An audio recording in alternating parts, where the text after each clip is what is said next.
Hello and welcome to the Mike and Nut Punch podcast, done by me and no one else.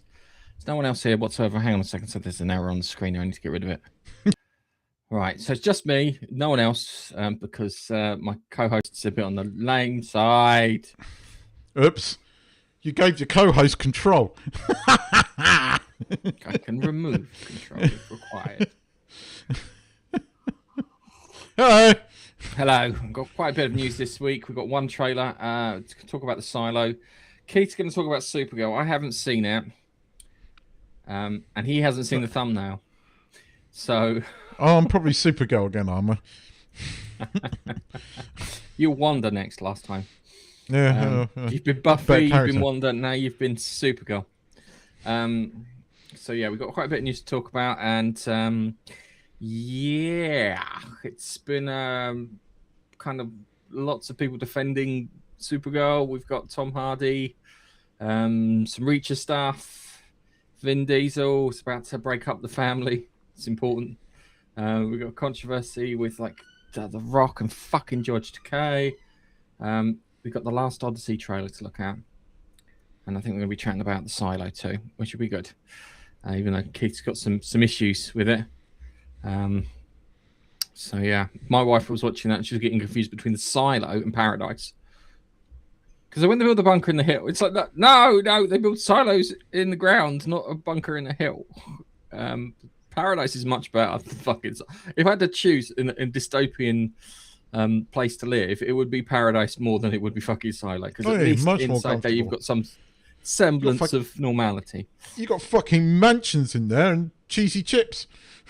Yeah. Even though you have got like a mad tyrant and a possibly time traveling fucking quantum computer AI supercomputer. Yes. But with that, let's get on with our first story. And video we'll have... What do we have for the first story? Oh, this will do. Actually, no, this one will do. Women, know your limits. Well, this is definitely not how DC wanted the second big screen chapter of its new universe to go. Supergirl, starring Millie Alcock as Kara Zor-El, has opened well below expectations, putting it around $38 million domestically and $68 million worldwide.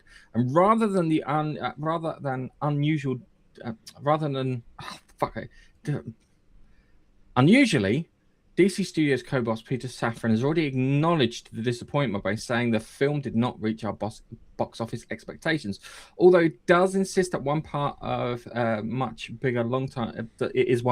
much bigger long-term plan for the DC universe. So it was 38. This puts it below Morbius, doesn't it? It's because it's shit. I mean, you pick somebody that's never written any kind of movie, let alone a blockbuster, a summer blockbuster, to write your film. You get bad reviews, which puts people off. What the fuck do you expect? I mean, it's like putting somebody who has never worked in a bank before in their entire life as a bank manager in charge of investment. You lose 50 billion quid and go, what did we do wrong? I mean, it equates to the same thing. The writing is terrible. I mean, there's all these apologists online, and there's been lots of people I say lots of people. It's not. It's a small few, and the media, the same fucking media that reviewed the movie badly, right? Going, oh, you're all ists. Even the people that are calling the others ists reviewed this movie badly because it's a bad movie. It's badly written. I mean, don't get me wrong. She is very good in the role. She does a good job of acting because she's an accomplished actor. She needs to keep her fucking trap shut, but she can only do so much with the material that she's given. And when the material is piss poor, what do you expect? I think that one thing is really fucking obvious when you look at any of the pictures or any of the shots from it. She pissed off the DP, so the director of photography doesn't like her because she is really fucking poorly lit and she is really poorly framed and she looks fucking terrible, unlike she did in say House of the Dragon. Yeah, because everyone keeps making that claim that she looks like the Neanderthal kid from Mad Max, and it's all because lighting and everything is there. I don't know. I haven't seen it. I can't sit there. Everyone sits. No one. Right. Right. So from what I've heard, the what do you call it? The critics have said that she's acted well, but everyone else has gone, no, not fucking really. Yeah. No, I don't think she was that bad. She plays a role that is not likable. Right? She is. The writer chose to make her look like that because I think, don't know enough about the writer. The writer is probably writing themselves, and Well, you know she was probably a mess, pisshead when she was. Aren't they supposed to be doing a Tom King Supergirl story, which is based off of True Grit, which is a very masculine story? I don't know, but I mean, you know, she is not likable at the beginning. Yes, she does a few good things, but she's a drunk. She's a mess. She looks and is made to look a mess. And you know, there are people that sort of associate with this. It's storyline wise, it makes no fucking sense. Yeah. I think we said this a couple of weeks ago. Supergirl turns up, she's a bit fucking angry, and she doesn't know how the world works. And Clark then tells her how the world works, yeah? But for some reason, we've gone off-world, yeah? So let's get this right. I'm still down the DC universe, yeah? And naturally, I would start off with my biggest hitter, Batman, yeah?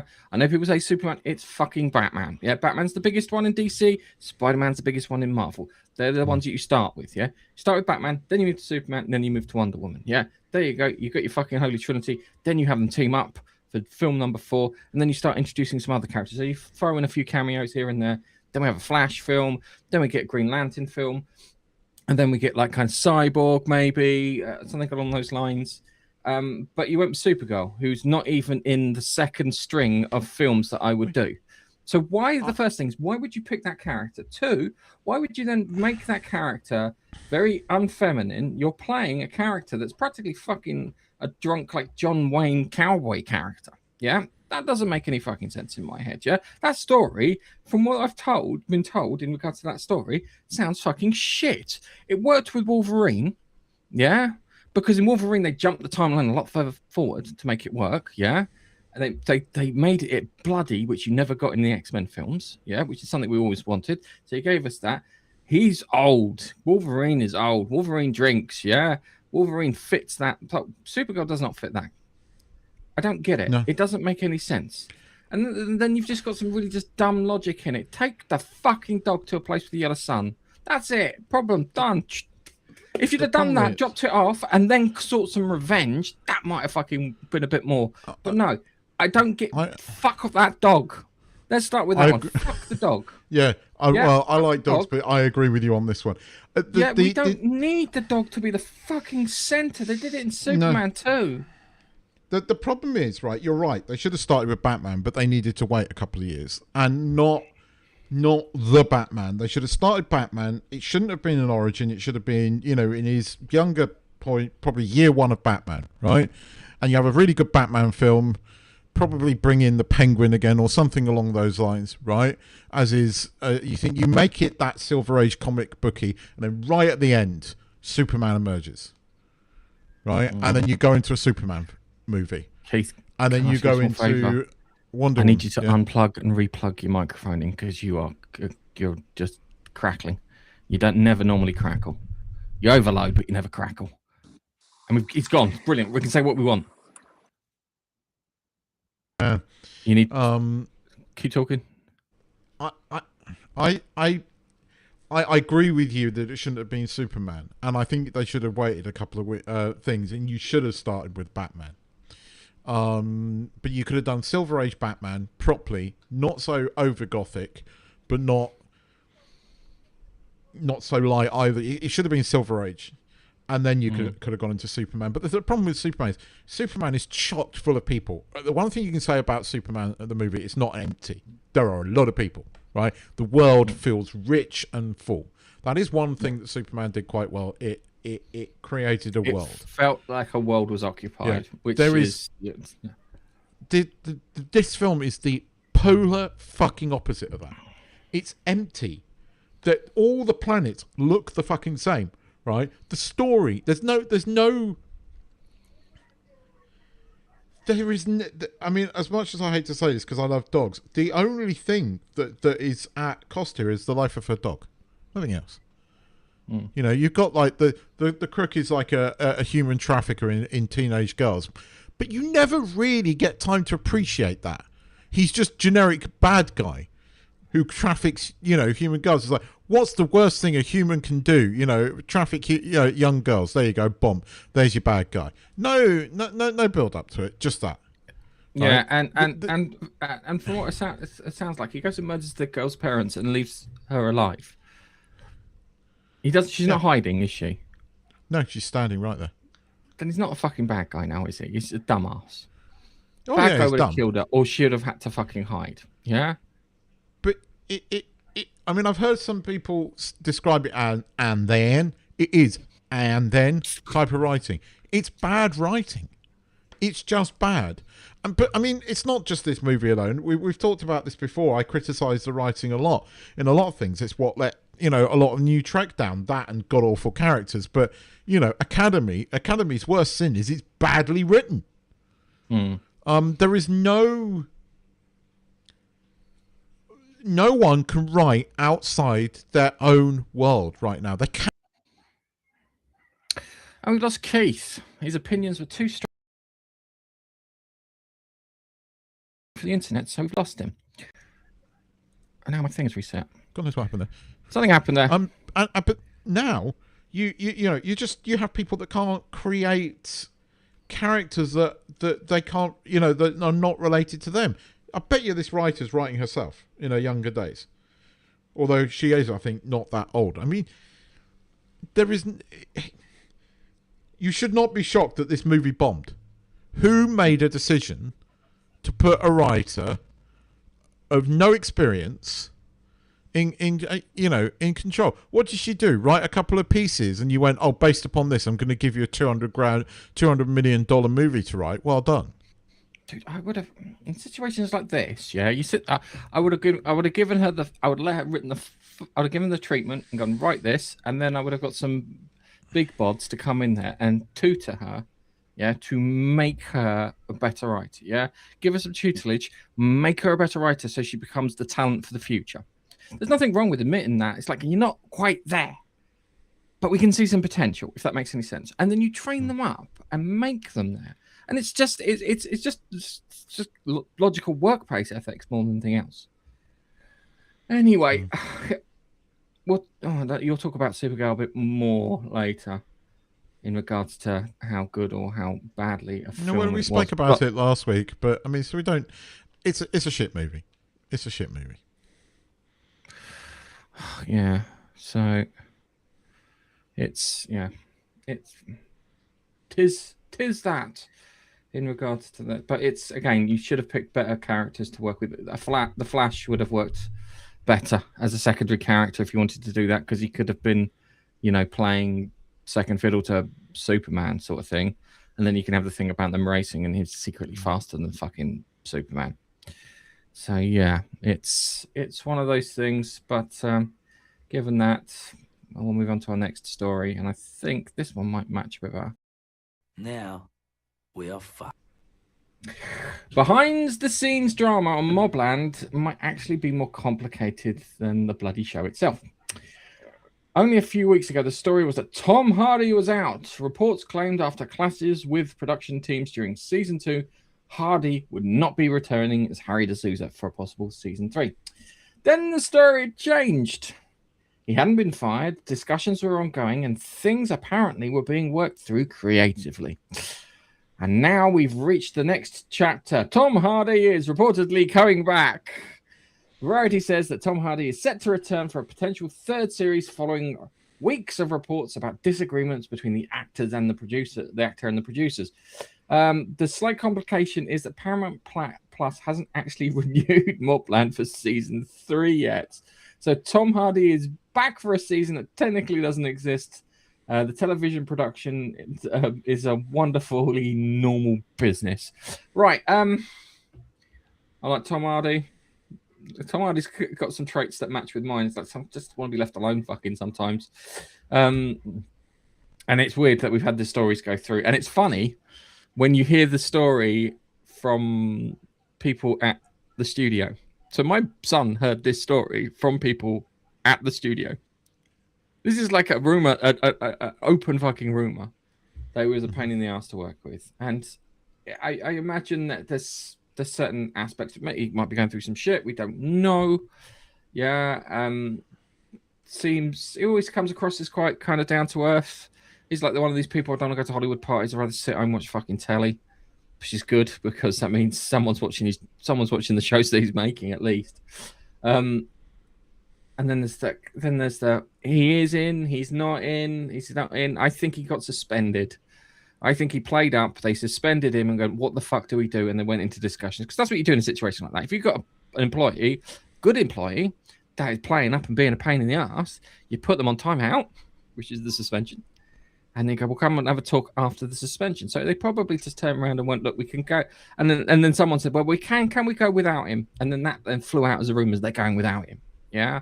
I think he got suspended because they were like, we kind of need him for the TV show, but we can't have him playing up like this because he's a dick.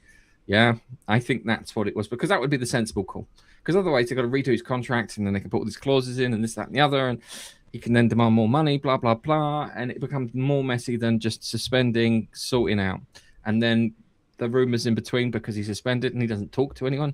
It's not like he fucking came up with a press release. It's like I can see him come out and go, so I've spoke to people at Paramount and they're all dicks. And then we left it at that. I think he was just shelved for a bit. The problem is you can't get rid of him because his character is kind of the gel that connects all the other characters in it. So he is essential. Although it is about other characters beyond him, he is the connection. And removing him, you would have to cast another person to bring in to do that link. And it's not worth it because, let's face it, people, he was the attraction to it. And then you've got these other wonderful supporting characters. I mean, Helen Mirren is an absolute bitch in it. And she's wonderful. I mean, she's wonderfully bitchy in it. She's the character. The problem is some characters like hers don't make the TV series. They add to it, make it better, but they don't make the TV series. You can swap her out for someone else, that's fine, but you still need Tom Hardy's character to do the driving for all the plot. It's like with Pirates of the Caribbean. It was Orlando Bloom and Elizabeth Swann's character driving the plot, but everyone fucking loved Johnny Depp. It's the same thing. I mean, it's funny because I've known people that have worked with him and I've never heard this before, so I don't know what's going on. But I mean, technically it has not been renewed, but you can almost guarantee it has because everybody's contracted for 3 seasons. So, that's the standard platform these days when you get a show like this, even though streaming just got it. Yeah. Yeah, I mean, look, I'm glad he's coming back. We thought he was coming back. I hope we do get a season 3 because I really like MobLand, but it really depends on if MobLand season 2 sticks the landing after what was a very good first season. And obviously the story's going to be switched up. It was a really good first season. Yeah, it was I agree with really good. Yeah, the characters were in there were quite very distinct. You knew who they were. You knew all the kind of troubles and stuff that they were going through. And you kind of got what was going on. And yeah, it's Helen Mirren because she came out in public support of him, which is nice. Her character again, fucking fantastic. So I think I don't know, maybe it'll happen, but it's weird kind of having this kind of thing. And it's strange that we've had contradictory kind of reports. This happened here, this happened here. As I said, I think he was being a pain in the ass. And I think that they just turned around and put him on the fucking naughty step. They went, Tom, you behave yourself, sunshine. And he's like, oh, fuck off. And maybe it's just been a pain in the ass. But again, you can't make the series work without him. And it's quite important that that happens. But saying that, I can't wait to see this. I can't wait to see the second series, which apparently is happening at the fucking far end of next year. This year, sorry. Yeah? What, season 2? Like, yeah. Well, it wrapped in, come out in the summer. March. So, I can... It wrapped it. I think it wrapped. Yeah, wrapped in mid-March because that's when my son was there and they were saying, we just finished. Don't mind who's been a dick. Thanks. This is what we want to hear at university. But hey. So anyway, let's move on to our next.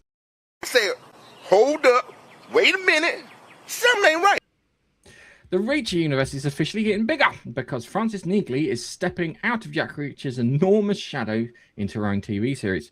Neagley, starring Maria Sten, will arrive on the 16th of September with all 8 episodes dropping at once. And Prime Video has made a very deliberate scheduling decision because Neagley launches exactly the same day as the season 4 finale of Reacher. The spin-off follows Negley as her work as a private investigator in Chicago after someone from her past dies in suspicious circumstances. That sends her on a mission for justice using everything she has learned in the Army 110th Special Investigations Unit. But the really interesting question is whether Negley is strong enough to carry an entire series without Reacher standing next to her. Because being the best supporting actress in a show and being the lead in your own show are 2 completely different jobs. Agreed. So, but I think she can, if she has a good cast of supporting actors, a really good villain to play off of, yeah, and she gets some good things. I think it can work if it's at the same. If you put her and you said it's going to be roughly the same as a Reacher story, yeah, and you put her in the lead. It'll work as long as you make sure you fulfill all those things. If you do a half-assed job and you haven't got decent supporting characters, because Negley's a supporting character to Reacher, so she needs her version of herself to be the supporting character for her, if that makes any sense, yeah? So she's got someone like that she can lean on. Then there's going to make sure you've got a kind of rich kind of supporting cast there and a really good antagonist. You get a good antagonist, someone you want to see her take down, someone you want to see her, who's unsympathetic villain. It will work. Yeah, I think that will work. But if they make the villain sympathetic, and if they make all the people around her weak, or because they need to make her look strong, yeah, that then becomes a problem. Because if it falls into that kind of the message sort of thing, it will be terrible. I agree with everything you just said, funny enough. I think, the good news is that Reacher's back at the end of July, I believe. So, because that means... 12th of August. Yeah, is it? So, okay, so we're getting... 3 episodes on one day. Oh, even better, because I love Reacher. I think she's a strong character as it is, right? So, in theory, there is no need to do that with her, because... she kind of deserves... she is a strong person by character. And she's reasonably well written. And very well acted. I kind of like Neagley. I like her character. I've liked her character in all 3 seasons of Reach. I've enjoyed when she's turned up, and I like the rapport between the two of them. She's a good supporting character. She can work as a main character. There is no need to weaken characters around her to big her up. She's a strong character. If they do that, it will just be annoying. But... the people behind Reacher, if it's the same people behind Negley, which it should be, then in theory they won't do that because they haven't done that to date. Their female characters have been strong but aren't strong, and they're not overpowered strong. Yeah. If it makes sense. She usually hangs at the back. She does some fighting, but usually she's the one with a big fuck-off gun shooting everybody from behind, while Reacher goes in as the muscle, which works. Yeah. And I think, as I said again, her character can work as long as they're respectful towards it. Don't make her over fucking powers. Yeah, it sounds odd. We like seeing people struggle. Yeah, struggle is good. Struggle shows character development. Struggle, you start with a struggle and then you finish with them overcoming the struggle. That's the character journey. That's a character journey. But sometimes people forget this, especially in fucking Hollywood.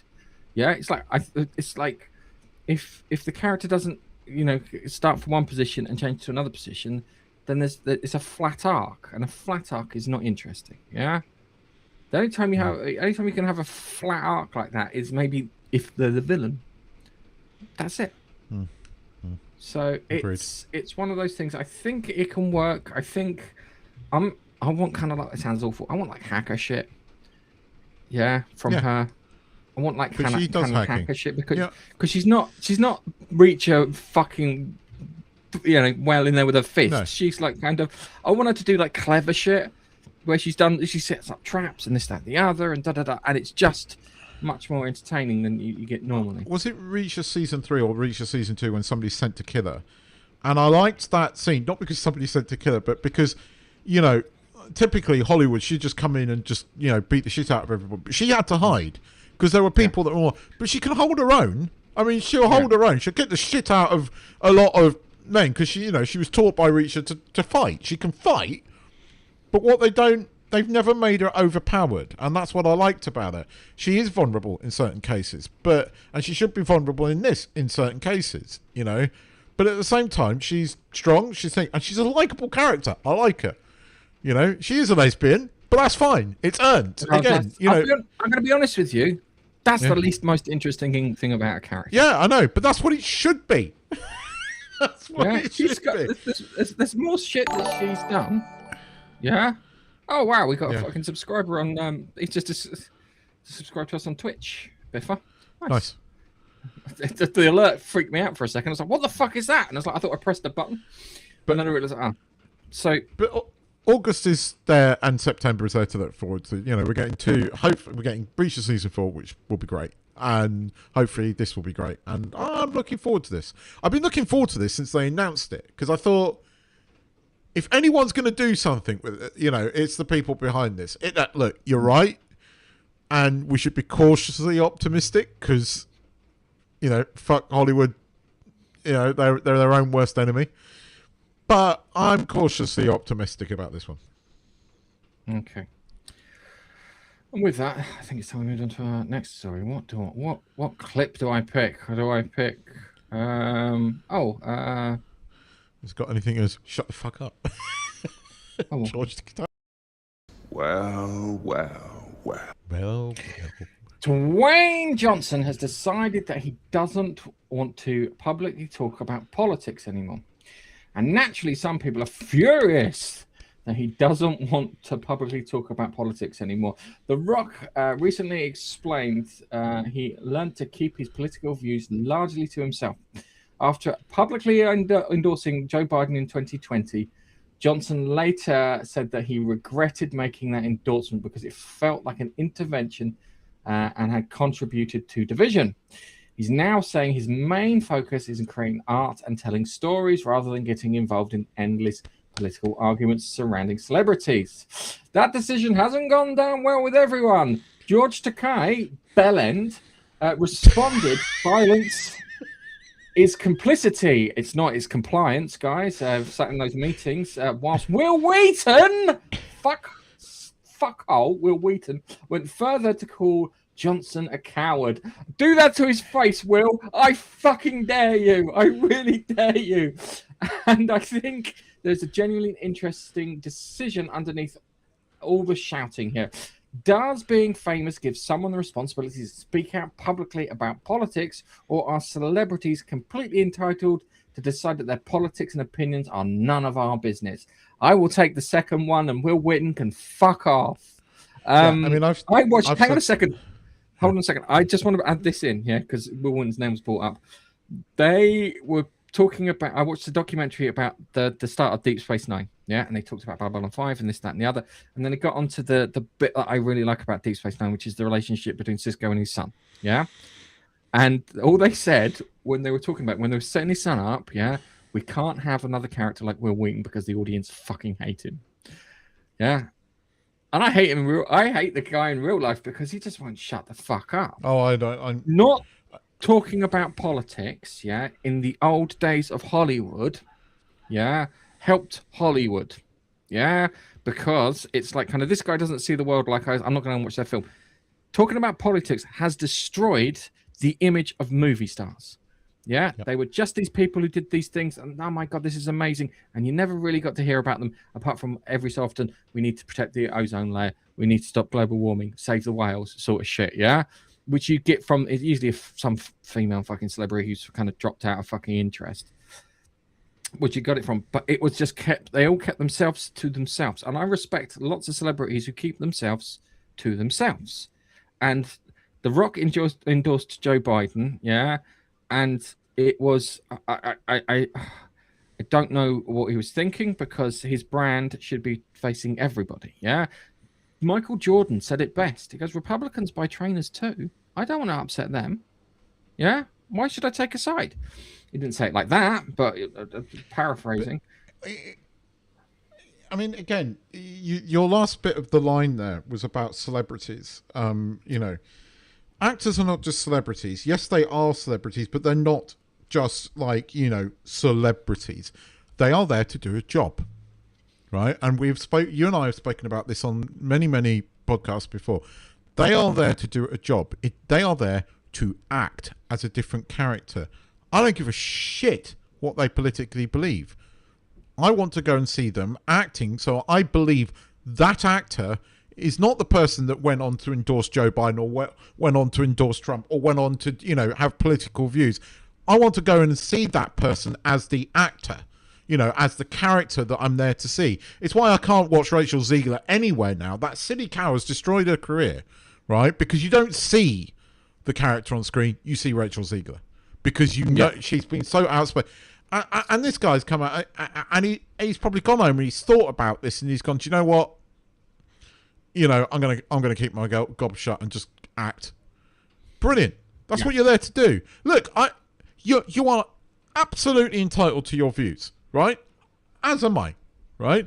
But what you're not entitled to do, right, in my opinion, is when you are actively promoting a film, or you're actively involved in a film, is to open your bloody trap. Because what you do is you don't just damage your career, you damage the career of the thousands of fucking people that have worked on that film, that don't have that platform, that don't open their fucking mouths. I absolutely believe it should be in every fucking contract that they keep their gobs shut, right? Hollywood is its own worst enemy. Yeah. Do you want to hear about Jared Leto and He-Man? Oh, he was paid $1 million not to turn up and say anything. Yep. Don't turn up to any fucking event or anything like that. Don't say anything. And you know what? It fucking benefited him. Yes, it did. The funny thing is he's not political. He's just a fucking weirdo. Yeah. And coming back to things like George Takei, yeah. George Takei's opinions have put me off him as an actor. He doesn't get fucking work, does he? The Rock's getting work. One of them's doing it right, one of them's not.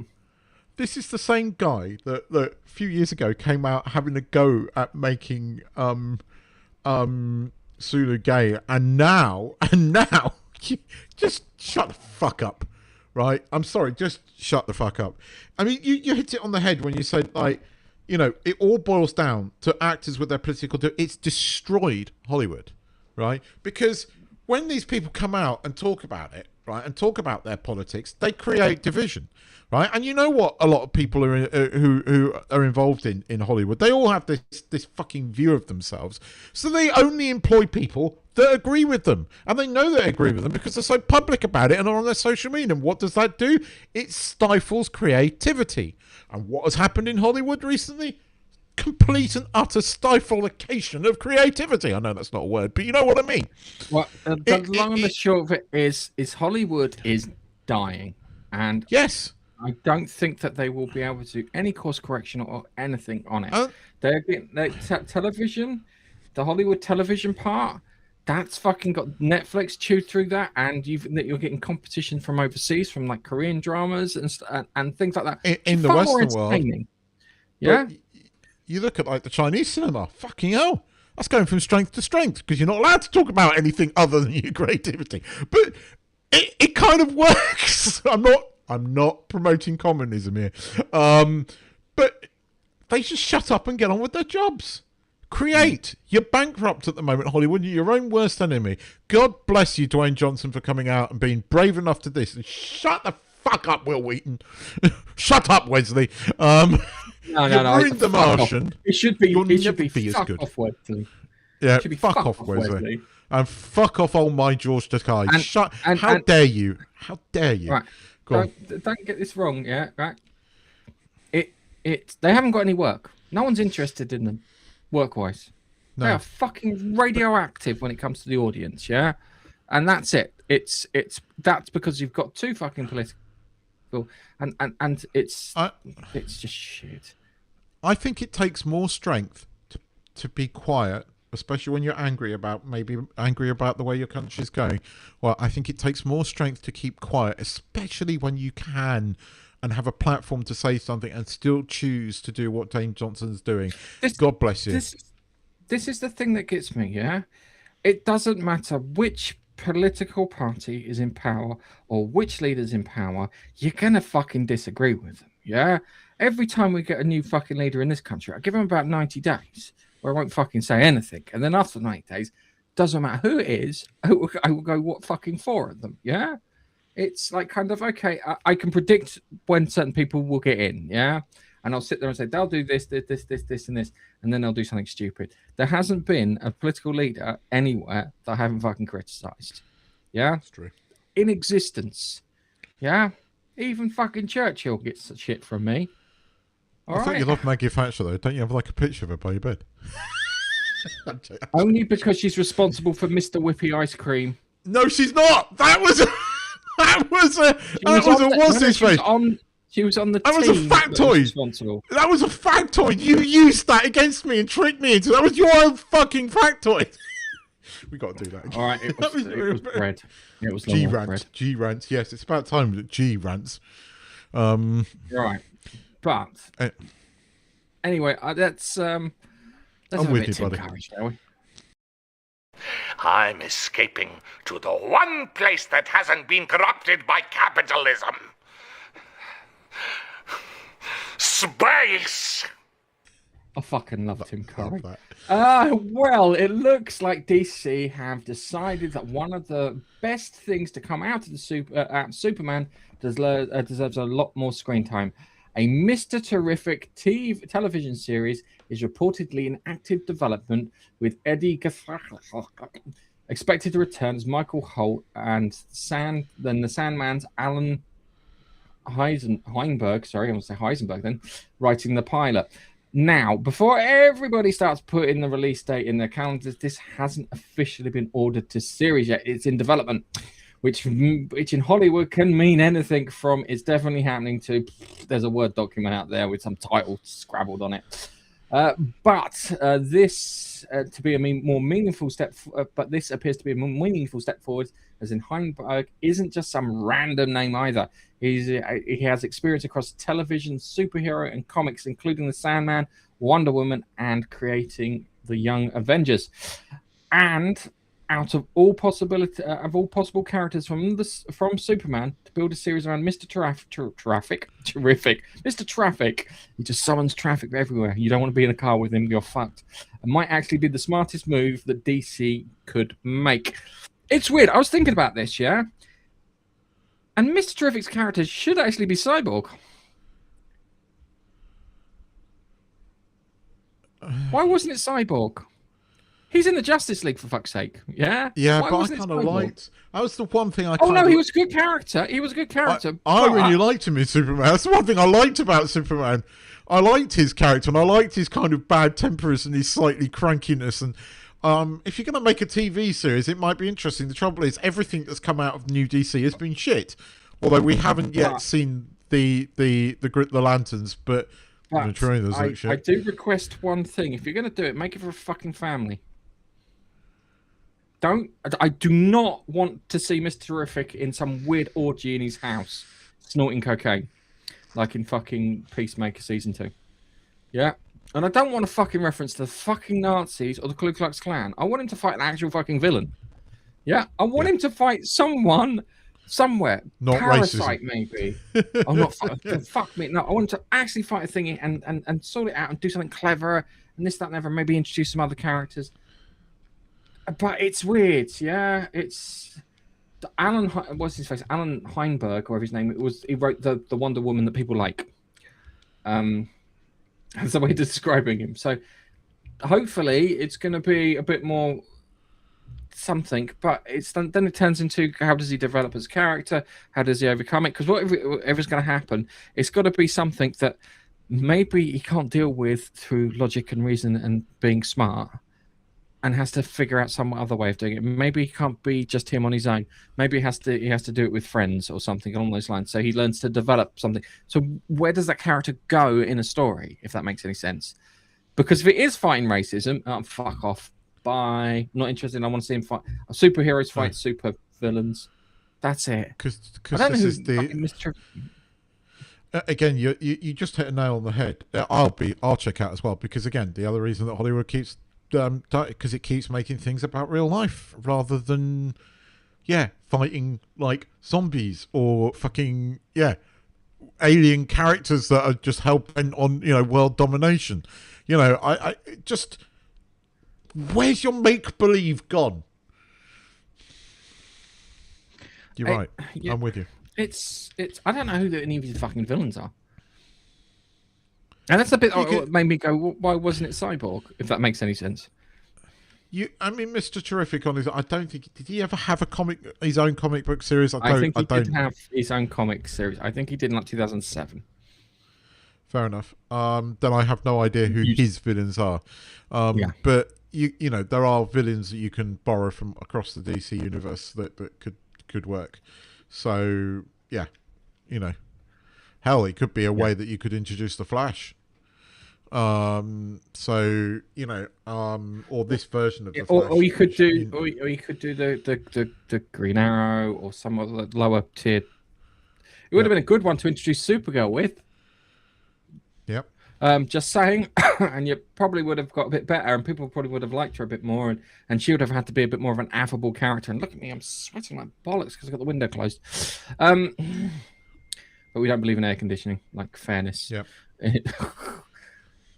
But yeah, if it happens, it'll be good. I think it would be worth watching. Please point it towards a family kind of audience and not whatever you were doing for the second season of Peacemaker, because that's not going to work.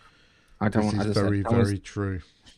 Yeah, and if you do a family thing that you can, like, everyone can just sit down and watch and enjoy, I think you'll have a much broader audience, and it'll make people a lot more happier. Anyway, I think we should move on to our final story. Which do I pick for this one? I will pick. All right, Gold Member. Don't play the laughing boy. There are only two things I can't stand in this world. People who are intolerant of other people's cultures, and the Dutch. What? After years of delay, changing release dates, budget problems, and occasional questions about the film, whether the film was ever going to happen, the cameras are finally rolling on Fast Forever. Vin Diesel shared a video from the set of the 11th mainline Fast and Furious movie, thanking fans for their patience and promising an amazing finale to the saga. And this is really at the end of an era. The original film arrived in 2001, which means Vin Diesel has now spent over 25 years playing Dominic Toretto, a man who started out stealing DVD players and somehow ended up saving the world whilst driving cars through space. The final film is now scheduled for March 2028, and Diesel says the production feels like the closing chapter of something much bigger than another sequel. But after all the delays, behind the scenes uncertainty, there is one big challenge ahead. Can Fast Forever actually bring the complete ridiculous, strangely emotional, occasionally gravity-resistant franchise to a satisfying landing? And I just want to make out, everything's one point. Just remember, the whole franchise was about family. Yes. I the Fast and the Furious films are fucking ridiculous, but they are entertaining. Yeah, I agree with you. And that is, if you look at them, and it's not, you can like bad films. Yeah, I like bad films. There are films from the 50s, 60s, and 70s which is shit, which I really fucking enjoy. Yeah. And I admit that the Fast and Furious films are terrible, but they're great fun. Yeah, this is what I imagined playing with my Matchbox cars was like, and trying to set up that finale with everything they've got in play, with Alan Richardson as the bad guy, with Jason Momoa as their Joker-esque kind of villain. It's going to be interesting to see how it plays out. I'm hoping the time has allowed them to refine everything, and sounds odd, and it was in the notes, strangely emotional towards the end. There you go. I don't think they're terrible films. I don't think they're bad films. They are a type of film that is over the top, you know, with a particular type of dialogue, but it does it extremely well. I mean, they are, in one way, well-made films. They do what they're trying to do extremely well. They are extremely entertaining, over-the-top, daft movies. But they are incredibly entertaining. So are they terrible movies? No, they're not. They are not. It depends what metrics you look at these movies. You know, you're not going to a Fast film to see the best acting in the world. You're not going to a Fast film to see an artistically, you know, Oscar-winning movie. You're going to have to a Fast film to watch unashamed, balls to the fucking action, all over the place, and entertainment. That's what you're going for. It's like you don't go to a monster truck thing expecting a ballet. It's the same thing. You know, you don't go to a NASCAR event and expect Formula One, right? You go to a NASCAR event for the sheer unashamed maleness of it, right? And this is the same thing. It's boys with their fucking Matchbox cars. Because we did all this shit when we were kids. We threw our cars across the fucking room and expected the people to survive. This appeals to the, you know, the kid in me that played with Matchbox cars and fast wheels. It does. Right, and I was entertained by that shit when I was 5, and I'm still entertained by that shit. I wish I had a son that I could play with now and do that shit. But that's what these films are, and they're great. They entertain me. Are they the greatest thing? Are there better ones than the other ones? Yeah, if we look at them too serious, you know, closely and take them a bit seriously. But that's not what they're there for. They're there just to entertain and have fun and bring out the kids in us that used to throw our Matchbox cars around the garden. So, you know, and if you're in the US, Hot Wheels. That's what they are. And they're great. I mean, cars in space, for fuck's sake. I mean, yeah, if you look at that, it's like, you know, knocking on the fucking Chinese space station. Can you let us in, please, Gov? I mean, it's totally out there. But we did that shit as kids. And that's what they tap into. And they're very good at it. So, no, I don't think they're terrible at all. I think, I mean, you're not going there for the artistic element of a film. You're going there to remember that kid in you. That's what they do. And they do it brilliantly. I love them. I think they're fucking great. They're entertaining. I can watch them again and again and again because they're stupid and I love it. And it connects me back to that kid that didn't have to worry about anything in the world except throwing his fucking Matchbox cars around the window and what was mummy making for dinner. That was it. God, I miss those days. Yeah. But I mean, it's taken a while because I really hate the cliffhanger of the last one. If we're gonna, and it's been fucking 3 years already. Where's the fuck? Got to wait till 2028? Fuck. But you know, I'll go and see it. I'll love it. I'll enjoy it. I'll come out with a smile on my face, and that's what they're meant to do. And do you know the other thing about these films? You know, most of the actors in them mostly keep their gobs shut. So, you know, entertainment. You see the characters and nothing else. So, yeah, there you go. Awesome. Yeah.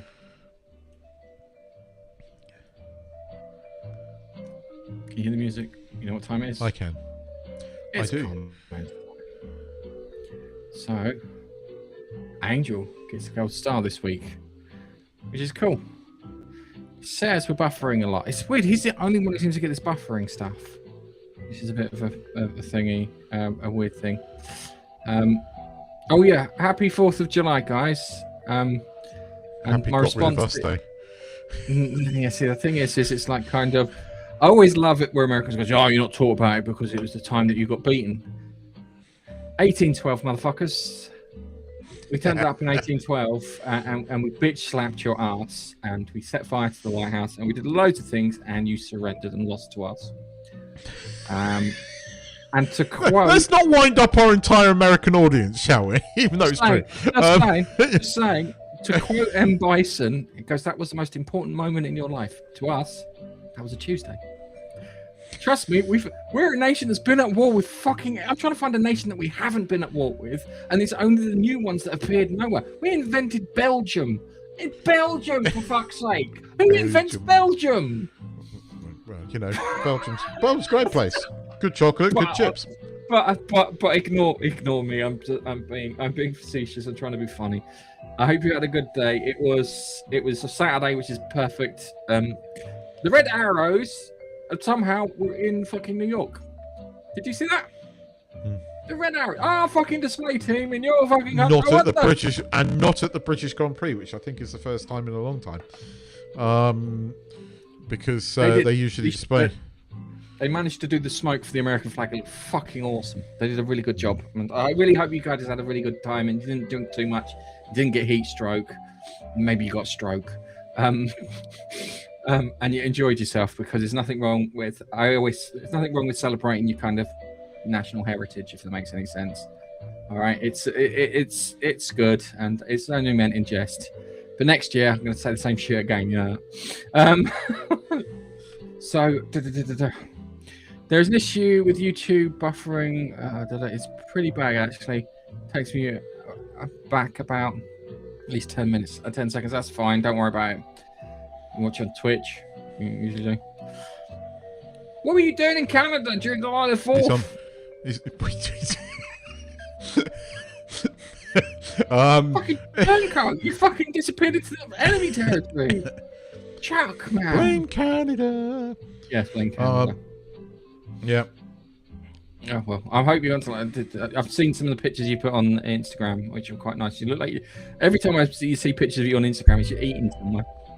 Look at this lovely food, and I'm like, fuck, I'm gonna get takeout now. Oh yes, so Supergirl looks like T'Chaka from the Land of the Lost. So, yes. Yeah. The buffering is terrible with YouTube today. Stuttering, that's come up again. It's so stuttering, you get to repeat your comment. If I jump to live now, I'll miss a big chunk of podcast. Just be late and comment late because we don't get these comments in real time because we're lazy fucks. Heard the alert. I think that was reacting to your alert when you got a new sub. Okay. We use a thing called Talk Studios from Streamlabs. I bought it, unlike Streamlabs, where it's not StreamYards, where you have to get a subscription. I bought this. He's done me fucking well for the money I've paid for it. I'm going to be completely honest with you. To avoid religion and politics, the most punitive arguments with no clear winner ever. That's the thing, yeah. Opinions are like arseholes. Everyone's got one and no one wants to see those opinions, if that makes any sense. It sounds odd. When you are good friends with someone, you can argue these things. Yeah. And you can forgive the fact that they used to listen to James O'Brien unironically, even though that's the stupidest fucking thing you could ever do. I'm not hinting towards anybody at all when I say that. In fairness, I came to the light on my own without you. On that one. Anyway, God, that's one person I've never been able to stand. DS9 documentary. I pretty much cringed throughout the whole thing. Also distracted by Ira Stevens' blue goatee. Yeah, I thought it was purple. Well, he changes it. It's been blue, been purple. They go, what colour is it now? I quite liked what they were going to do. The first episode of season 8. I hated the fact they killed Nog. I thought that was really shitty, actually. But the rest of the story sounded interesting. I kind of liked where most of the other characters were. I watched that. There were interesting things in it. I mean, the thing is, half of them are dead now, and so you never get a sequel to DS9. Still, having done the rewatch, DS9 all the way. Yeah, DS9's the best Star Trek one, ironically, because it's just the characters. They couldn't remove it anymore. The characters are still much more fucking interesting than anything you get in the other shows. Sure, Chakotay, you're not that fucking interesting. Even you didn't think you were that interesting. And you should have promoted Harry Kim. What a dick move. It's fucking Ensign Harry Kim all the way through, start to finish. Anyway, did you weird one? Did you know that in the shortlist for people to play Cisco was Peter Capaldi? Yes, I know. That's weird. Yay, first lol. Oh my god, my comments are fucking reset. I wasn't looked away. Sorry, I'll do it. Bloody reset. So he was saying G rant. I try not to rant. I'm British. We assert ourselves. And then we hit you with cannons. Oh look, it's beta male cuck Superman. Where is he in that pic? The dentist, or is he watching the pool take place? I don't know. I want to see Mr. Terrific fight the army of the BBC Collection Enforcement Agency. License fee, man. He'd become rather than Mr. Terrific. Okay, boys. Wandering off for about 25 minutes. This town is too cool not to vlog it. Well, enjoy your town. That's good. It's the air. It's fine, but I have to close the window because it's shut. Because look, it's shut. Look, that's what happens with the light, and it's not consistent. So it is quite hot there. You are looking at like what 28, 29 at the moment. Yeah, it is hot there. I can't have the fan on because if I have the fan on, it interferes with the microphone. If the window open too much, you can hear the cars going past my house. You do realise, yet again, we're wearing similar coloured t-shirts. Could you stop? Have you got like some fucking camera in there? Are we somehow fucking psychically linked that we wear the same fucking colour t-shirt every week? In fairness, I'd be sweating the same as him if I didn't have magic aircon. Yes, it is hot, and it's going to get hotter. I want to see Gareth crash out when England lose to Mexico in the FIFA well, if we play like the other day, we probably will, especially with England on, playing Mexico in Mexico fucking City. How is that even right? But anyway, carry on. I'm going to admit a horrible truth. I went, what do you call it? I went to the pub to watch the game after work. And I was so convinced that England weren't going to score. I said, if they score 3 goals, I will climb the Martian in the town square naked. And then they scored 2 goals. They only scored 2. And the person with me is like going in, just one more for me. Do it for me, Harry Kane. That's what he was yelling. I think they could probably beat Mexico, but their defense is just shit and their attacking has no bite. So before we turn into the football half hour,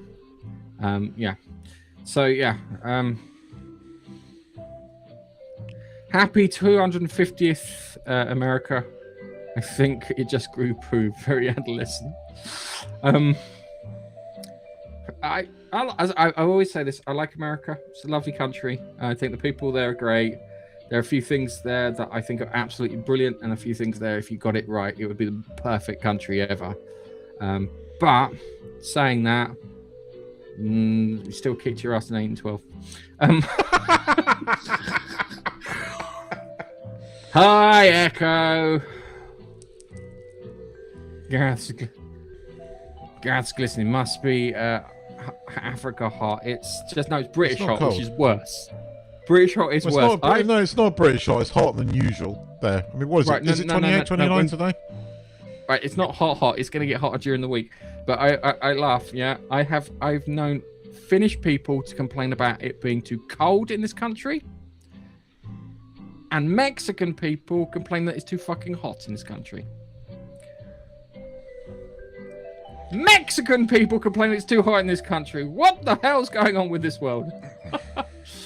Hi, I'm on my way with the podcast buffering for some reason, and then we've got. Oh yeah, Echo said hi. Hi, Echo. How was that? Oh, where was I? It was. I think we're done. We're done. C. Oh. 48C in Canada. No, it was 30. He said it was 100. It was 37. 37. The other day, he said 48C is like 150 fucking degrees Fahrenheit. He was That's why I put a chicken out, a slow cooked chicken. He was hotter than me the other day. I mean, by you're going to be hotter next week than I think we are, because we've got our rainy season at the moment. So, yeah. I mean, today was warm because we haven't had any rain today, and we've had like blue skies. Yeah. Anyway, what have you got? I don't know what trailer you've got, so this is going to be a surprise. Good. I want it to be a surprise. Shit, now it's not a surprise.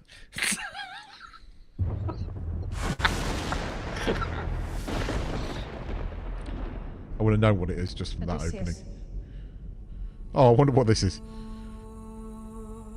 Is it this? Don't you remember? Odyssey?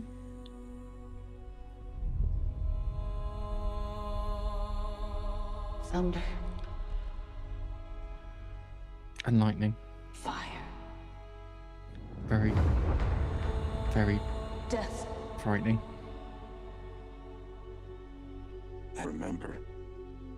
A wife. A son. Home.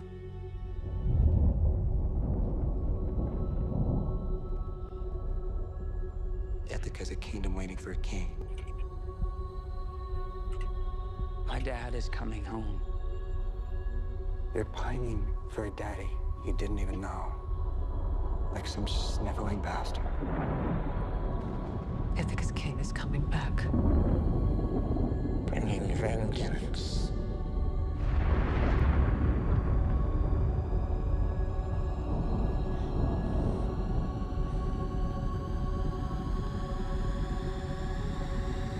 Bringing it all.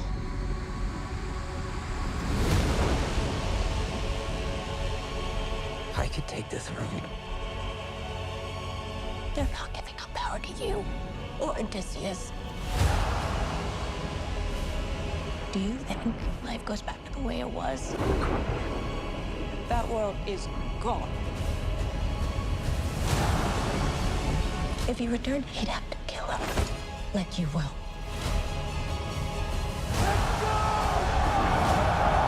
You gods don't speak in ways we understand.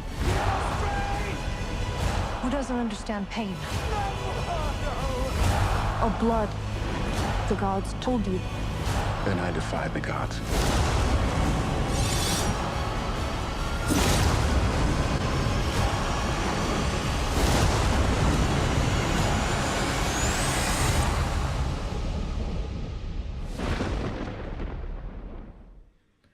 Okay.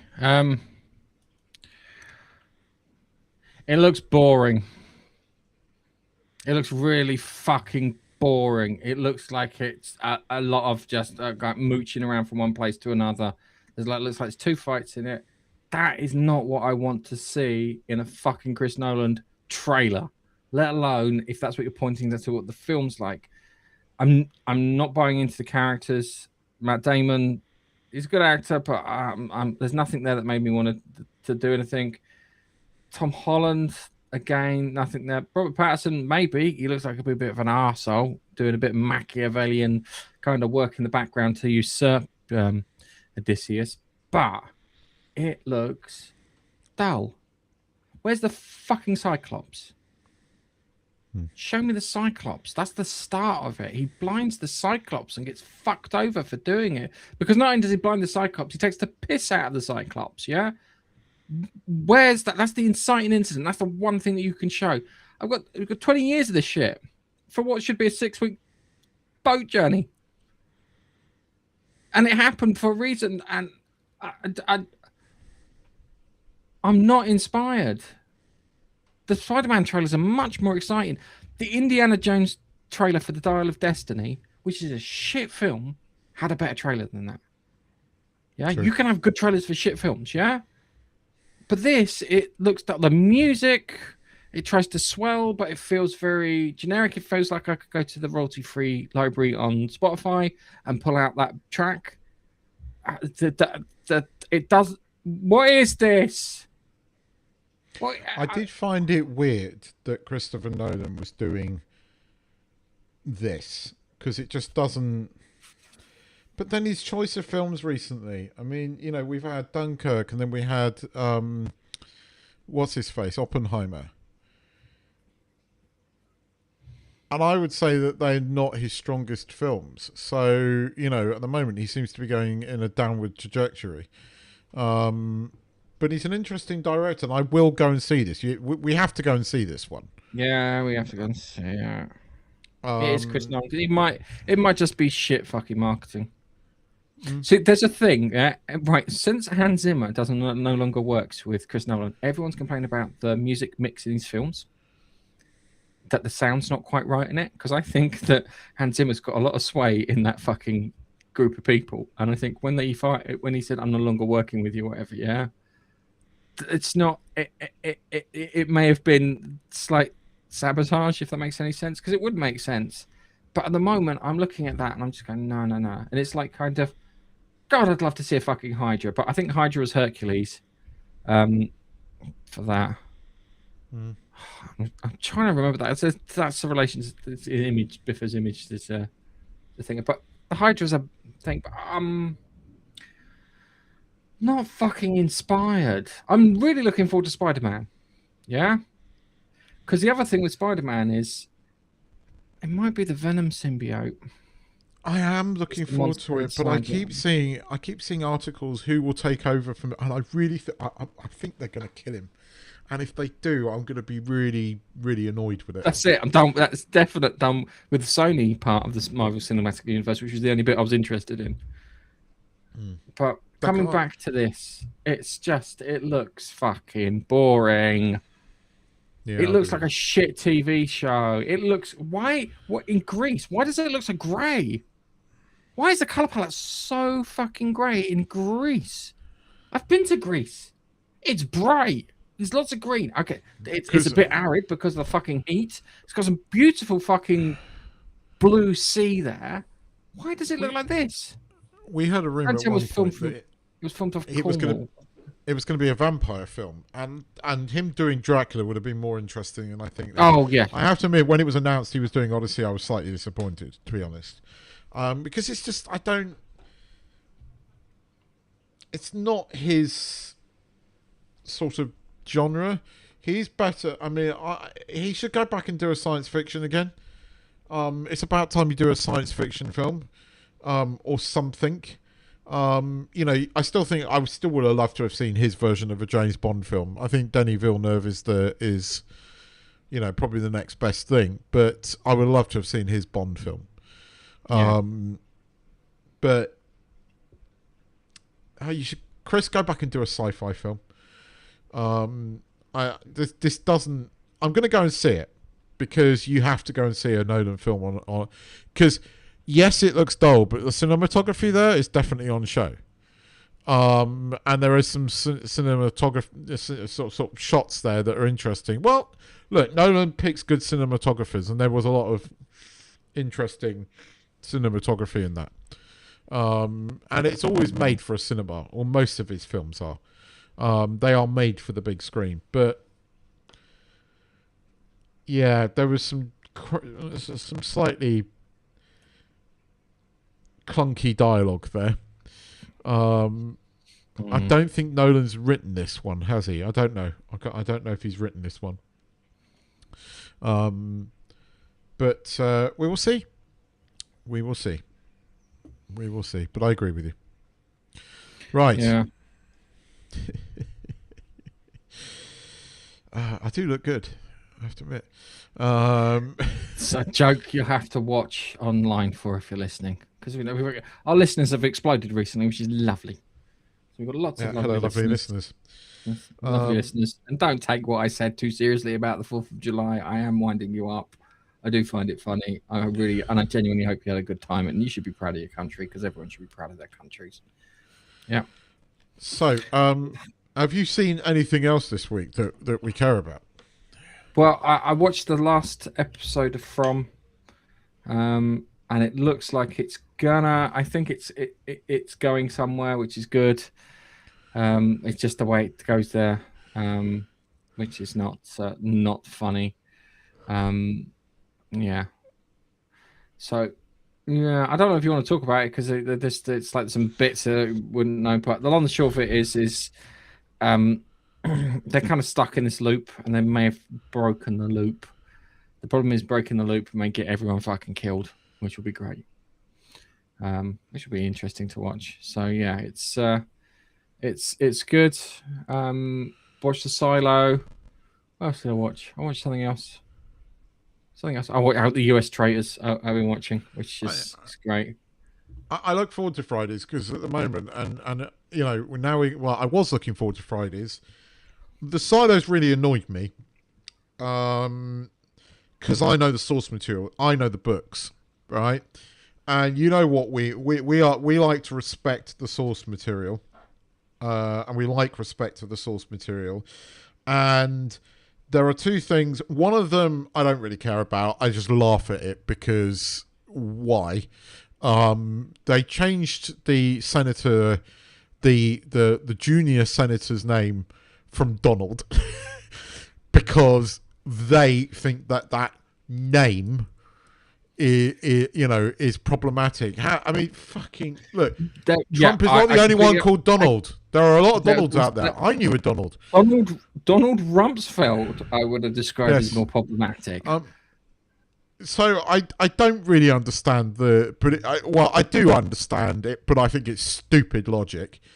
But the one that I think is really egregious is that they've changed what will be the main protagonist bad guy. They've changed it to a woman. Now, if gender swap is just boring and it's not creative anymore, it's not clever anymore, it's just boring because it's been done too many times.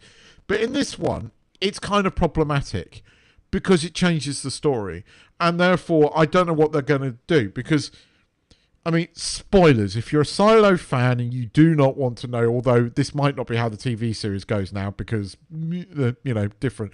In the book, right, the third book is actually entirely a retrospective, so it's a prequel, but it goes up to the point of the Silo, basically, where you leave off at the end of book 2, which is the end of season 2. The end of book 1. This is book 2. Book 2 is a prequel. Sorry. And then there's book 3. There's 3 books. But the main character is a male. And Silo 1, which controls all the other silos, it's the one that, killed off or attempted to kill off the silo that she was in the last season. And it's all run by men. All the women are in hibernation, and the women are kept there by a select few to make sure that Silo 1 doesn't step out of line, that they don't have the same sort of problems that they have in all the other silos. And unlike the rest of the silos, they have shifts. So they do a shift in Silo 1, then they go back into hibernation. So it's the same people that went into the silo 200 years ago. Right? And they control them by keeping the women in check. The women in they keep them in check by keeping the women, like the daughters, the sisters, the wives. And it kind of makes sense. But now that you've got this female senator as now the person that essentially creates the silos and, spoiler, ends the world, I don't know where they're going with it, and it really pisses me off because it's totally changed the story. And again, it's another gender swapping, and you're going, why? How, when you watch Battlestar Galactica, you kind of understand gender swapping Starbuck made for an interesting story, right? It's one of the few occasions where actually it kind of worked.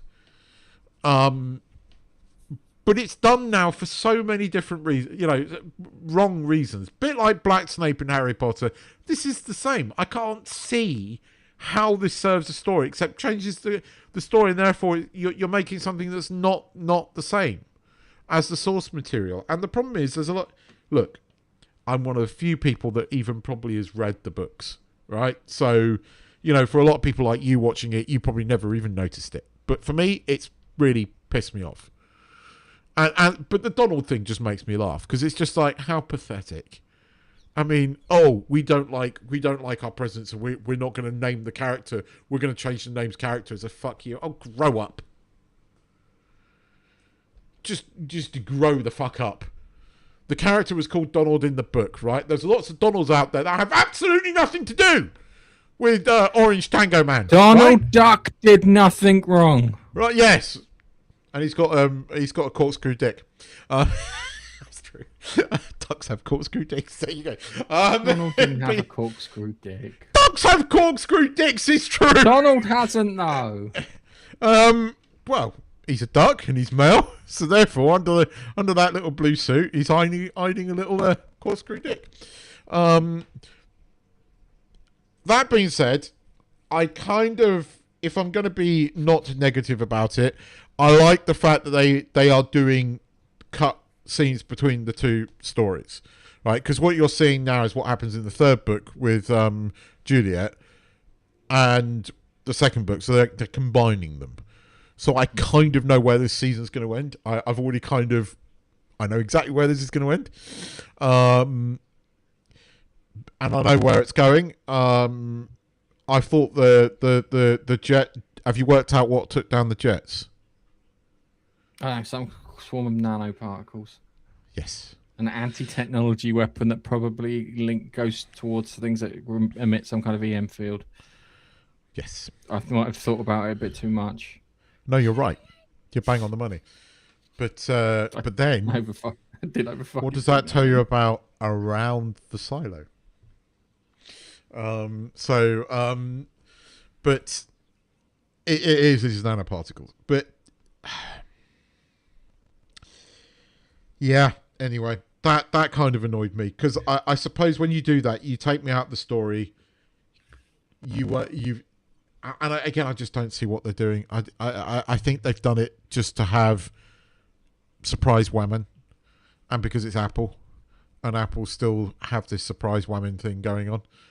That being said, Star City, which is also surprise whammon quite a bit, but actually interesting characters.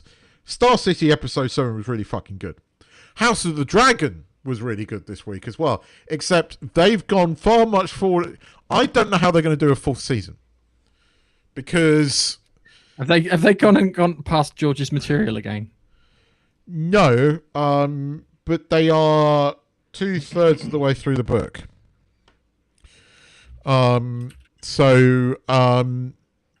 Because I knew where season 2 was going, but I expected there was going to be a bit more time after the battle before she goes to King's Landing. And that kind of happened. Now, don't get me wrong. Her turning up in King's Landing was kind of kick-ass, right? And her and Matt Smith, I fucking love his... He's a bastard, but his character's great, right? But and he does get his moment, and it's great because like it's Rhys Evans as like the protagonist in season 2, like the bad guy, right? Or basically he has it in for Matt Damon, not Matt Damon, Matt Smith's character, Damien, right? So that like Damien's down in the dungeons. And then you see it from from the cell looking at him, and he just starts laughing. You're like, now we know what's happened to Otto Hightower. Like, you don't see it, like, and then he comes into the main thing, like with Otto, and then she just cuts his head off. And they're like, fuck. Although she basically fucks it up the first time and digs the sword into his back, then cuts his head off. but Matt Smith's behind, just like winding it and controlling it. It was a really good episode of House of Dragon. It's quite entertaining throughout the whole episode, not just the last 5 minutes. And no, there is source material for this. It has an ending. But we are a lot further through than I thought we were going to be. So I think I know where this season will end.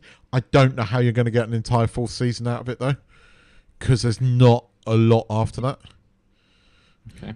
So I enjoyed House of Dragon. I enjoyed Star City. You should watch Star City. It's quite good. I'm looking forward to the season final. I kind of had an inkling towards the end of the episode where it was going, and it didn't disappoint. How that end episode finishes is going to be interesting. Again, that's got Rhys Evans in it as an interesting character as well. Star City's been quite good. Very different to For All Mankind. Very different. It's actually quite entertaining. So when you get your Apple thing up for Ted Lasso, watch that as well. It's quite good. I'll put it up for Silo. Watch Star City. It's quite good.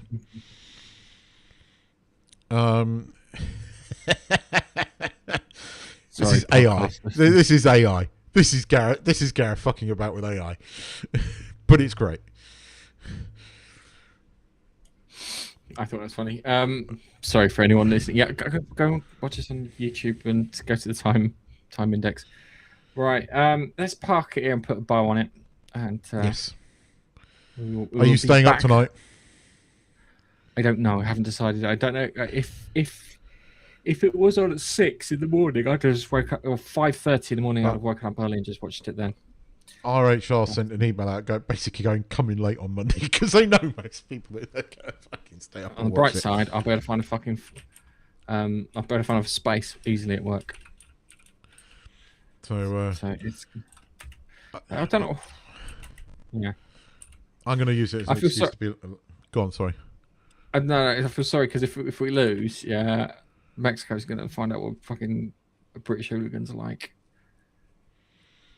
Actually, the British fans have been really good because most of the people that are there, the hooligans can't afford it. So it's mostly well-behaved people. It's all the rich people.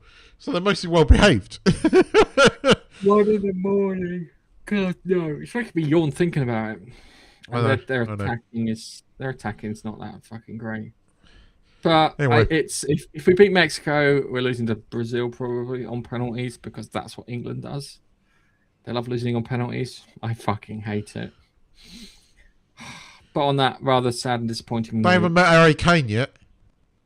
That's a good point. I haven't met Harry Kane yet. If our guys could just hit the ball on the first touch, that would be a massive fucking improvement, which they don't do. I might agree with you, but you don't say it.